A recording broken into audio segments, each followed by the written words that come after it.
Thank you for joining us at the Roundtable. Brought to you by Community Education Arts, a nonprofit organization based in Noblesville, Indiana. I'm Alice Cavanis-Gober, president of CEArts. And I'm Sarah E. Morin, secretary of CEArts. Let's sit down at the Roundtable.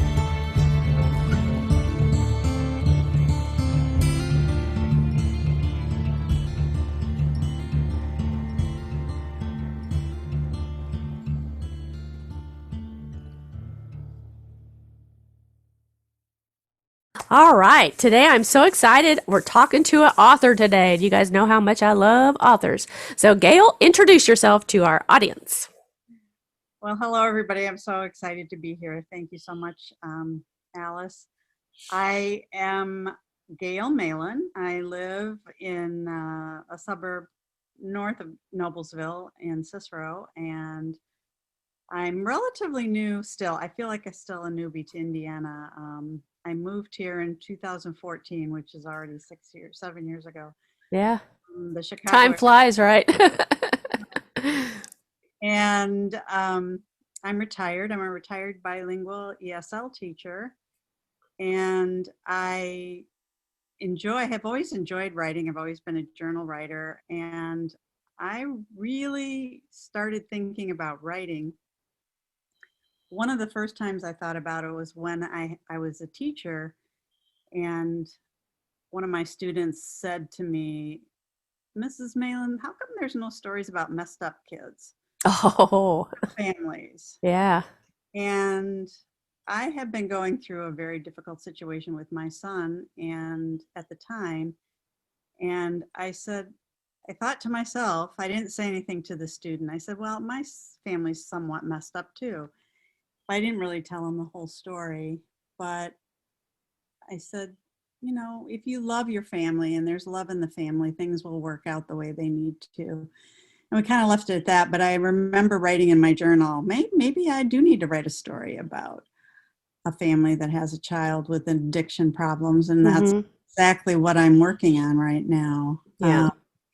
So that's kind of where I got the idea. My son said that I should write a book, and he told me the title. Wow. And so I've kept that title, even though it doesn't seem like it applies to the story, but I'm working on a memoir about the mother's love for her addicted son and his poetry. He writes poetry of recovery.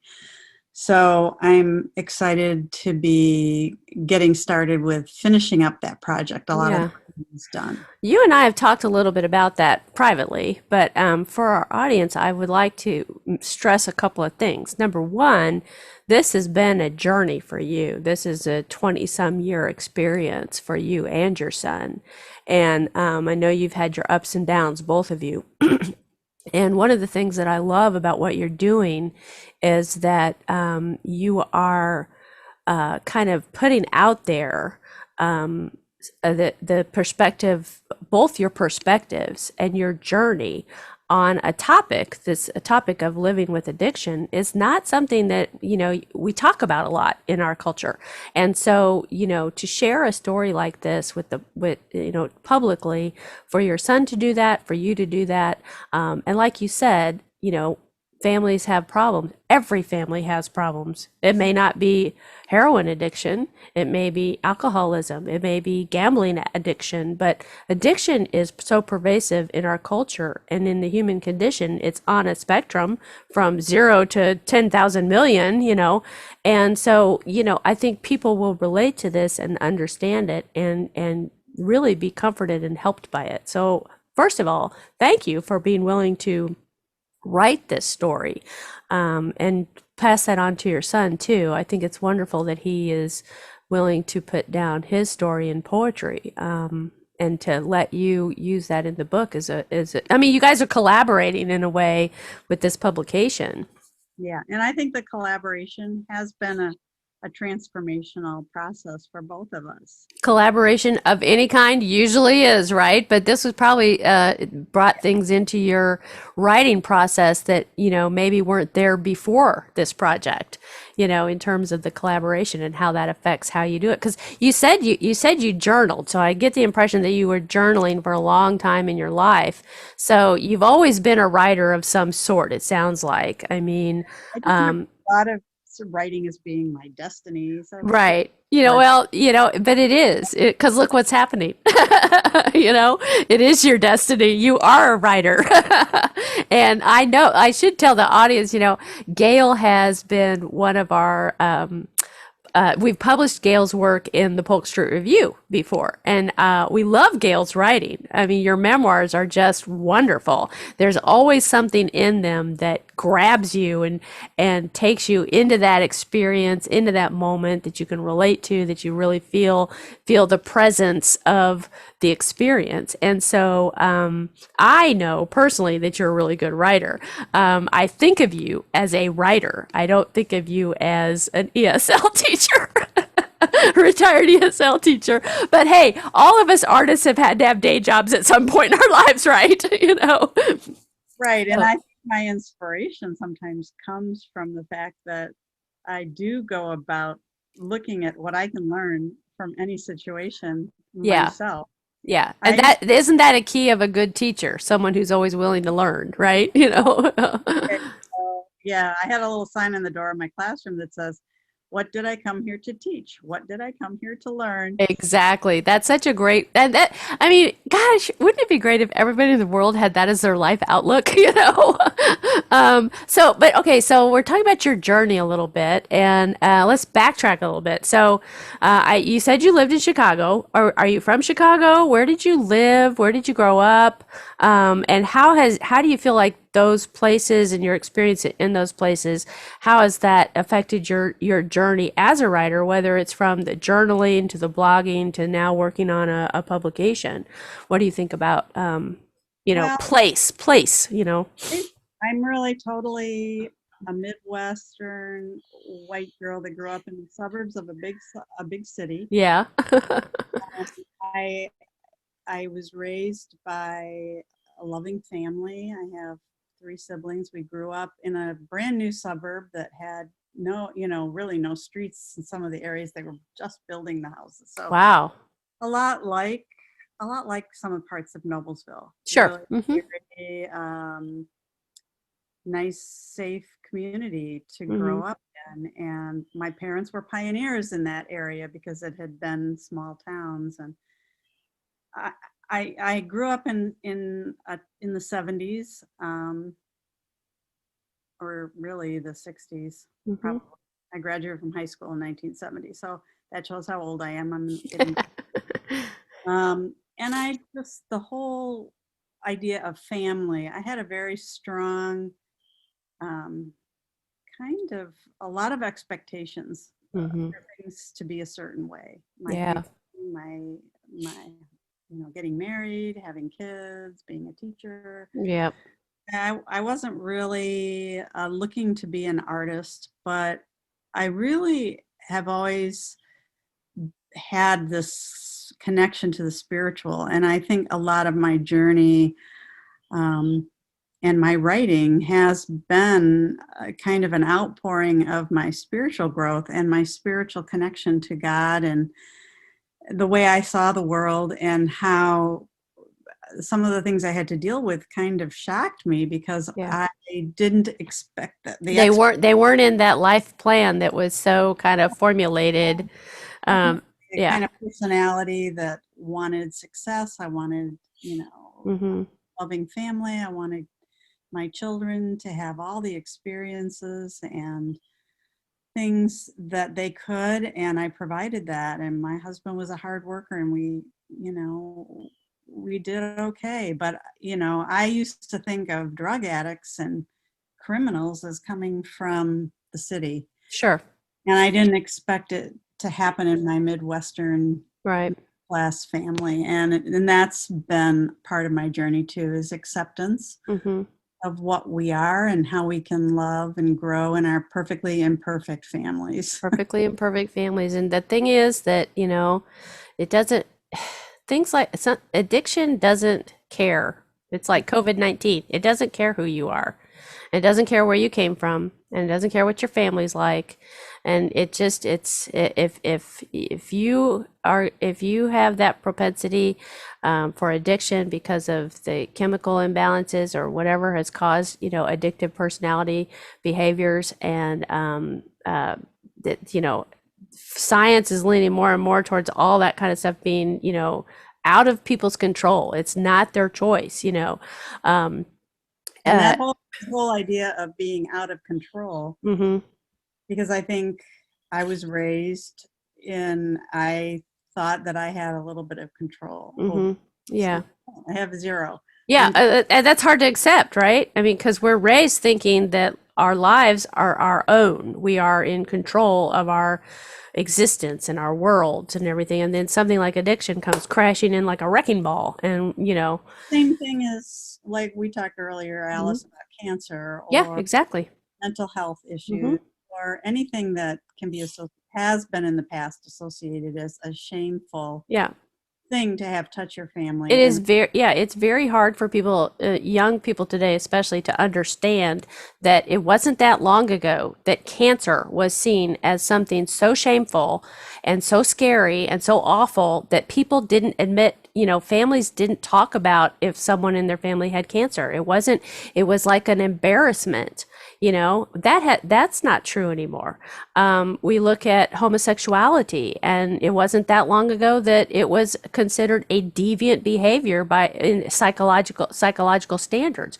We know now that's not true. It's a natural occurring uh, behavior across the animal kingdom spectrum. The same percentage of humans as any other, species in the animal kingdom are going to be homosexual. It's not, something deviant. It's natural in the animal kingdom. And so the more we learn through science and medical research and everything about addiction, whether it's gambling addiction, alcoholism, addiction to drugs, addiction to cigarettes, whatever it is, addictive personalities, that just means that you're more likely to go into an addictive situation or to succumb to it, if you will, for lack of a better word, than if you're on the other end of the spectrum where you don't have such a addictive personality. But the spectrum is there, and we're all human. We're all on that spectrum somewhere. And right. so this idea that it's the inner city or it's certain areas where addiction occurs is just not true. And you had firsthand, experience of having to deal with that. But I guarantee you, your story is going to reach, a cajillion people out there who had the exact same thought, that how did this happen to us? It happened because it happens, and it doesn't, like COVID-19, it doesn't care what doorway it walks through, it really doesn't. So, But the thing um, is, I also realize now that, even if it happened to me in the Midwest in a middle class family, I'm sure there are families who are poor whose mhm, mothers their addicted children just as mhm. much as I love mine. Oh yeah, and the rich people too, the poor people, the rich people. I mean, you think about famous celebrities who have died from addiction, and they had parents, they had families. They had wives, husbands, children who loved them, and yet they couldn't. Rich people can't fight it any better than a poor person or a middle class person. So I love that you're willing to talk about that aspect of this experience, because I feel like there's a whole bunch of people out there who are going to be all of a sudden saying, "Oh my gosh, I'm not alone. My child's not alone. My family's not alone. Our situation is not odd or strange. It's happened to other people too, from all walks of life." And I think that's a huge important part of the story, but it's not the whole story, obviously. So clearly, you've gone from journaling and you said you had a blog. So please feel free to share with the audience the name of the blog so people can find you. Well, the blog is called among the sunflowers.blogspot.com. I love Blogspot. It's so great, isn't it? It's such a wonderful platform for blogging. I also have one on WordPress, and I haven't really done much on that one. But I'm not real good at keeping up with it. But if you go on amongthesunflowers.blogspot.com, you'll see a lot of my writing and Perfect. some of the stories that I've submitted to actually to the Polk Street Yeah. Review, hmm and even some of the chapters, some of the things that like first drafts of what's becoming your book. that Yeah. are coming into the book. Yeah. Yeah, so people get a sneak peek, you know. I love that. So, normally I ask people about obstacles and discouragements and highlights on their arts journey, and I think we kind of know, you know, you've had some obstacles, you've had some discouragements, but somehow you have found highlights too that have brought you to this point where you are going to share this experience, this life experience, this journey with the public. And I feel like your faith has a lot to do with that, that somewhere along this journey, your son's strength in being willing to share this with you and with the world through his poetry and his song lyrics and things like that, that had to be a highlight in a way that you realized that your son was that person that was willing to put his experiences out there in collaboration with you. But what else do you want people to know about the journey to the point that you're at now, where you're getting ready to publish? I think part of my journey is just learning how powerless I am, which is one of the stories I wrote in the Polk Street Review, Yep, Powerless. yep, I remember that one. Um, I also have, I've really grown in being able to see. An example would be one time in my story, I felt like that God wasn't with me, Mm, um, that I was alone. And I really have come to believe that when I felt that way, God was there in me because I was there. mm-hmm, I'm really starting to see the power of the God, the mother, kind of the mm-hmm. mothering aspect of God, that God is much bigger than just our Father in heaven. It's more of a living presence in and among us and between us that kind of flows out of us when we don't even know it sometimes. And it's more of a supernatural, mystical mystery. Yeah, I agree. I think that's what a great description of that, that presence, that feeling, that connection to the divine, really. Right. And I agree with you. I have long, for most of my life, felt that the divine is within us. We just may not know it. You know, different people figure that out or sense it or find it at different times in their life. And I sounds kind of cliche to say that sometimes challenging, traumatic times is when you find it in yourself. You don't realize it until suddenly there's nowhere else to look, there's nowhere else to go. It's within, right? And We don't know it. We don't know it was there until mhm, we look back. And that's what's so transformative about writing about your yep, life and your experiences, is that you may not have realized it at the time, but yet when you go back and you sit with it and you rewrite it again, it's there and you realize it. So yeah, that's wonderful, and that will be so inspirational and so wonderful to read in your book. I can't wait for this book to come out. And I know you don't have a publication date or anything yet, but I know like the artistic horizon for you is happening. You are in the process of putting this book. You've got your manuscript basically completed. You're going to go through some tweaking and some editing and that kind of stuff, and get it out there. And maybe you'll come back at the round table and we'll do a book launch podcast when it comes out. That'd be fun. opportunity to even talk about it with you, Allison. Maybe I can come back and Yeah. Oh, I would love that. I think that would be great. And you know, I'm an email or Zoom away. So, you know. Well, I would say thank you so much for joining me at the round table today. I just, again, I can't wait for this book to come out. I've admired your writing for years, and there have been hints of this personal story in some of your writing that I've read, and I just want to thank you again for sharing that with us and with the world. And on behalf of Community Education Arts, I thank you so much for joining me today. Thank you, Alice. I appreciate it. All right. This has been At the Round Table with Alice And Sarah E. of Community Education Arts. Our nonprofit organization is based in Noblesville, Indiana. You can find us online at CEArts.org.